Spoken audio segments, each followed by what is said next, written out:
multi-stakeholder approach is obviously very important in any sort of process of economic development or development more broadly.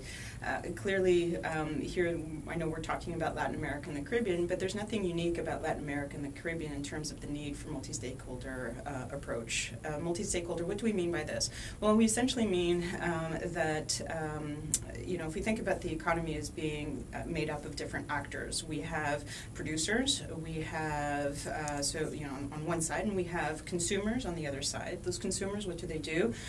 They obviously consume. They purchase the goods that are produced, but they also supply labor, and they also supply the savings that are required for investment. So already, if we're thinking about this, we're already thinking about a number of different sectors of society. Of course, it doesn't end there. It also takes into consideration the fact that, look, we do also have governments that play a very important role, and we also have civil society that plays a very important role.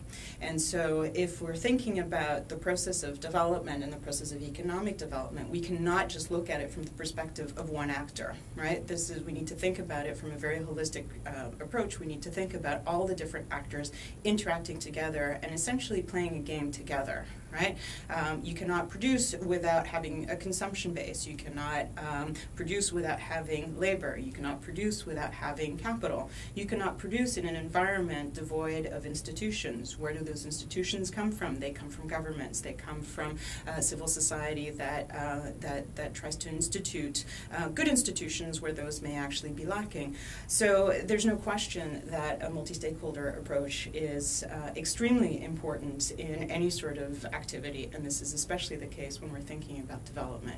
If we want to see some real development in outcomes, if we want to see sustained growth in individuals' disposable incomes, in their ability to live long and healthy lives, then we absolutely must look at it from a multidimensional perspective, and what this means is by a multi-stakeholder approach.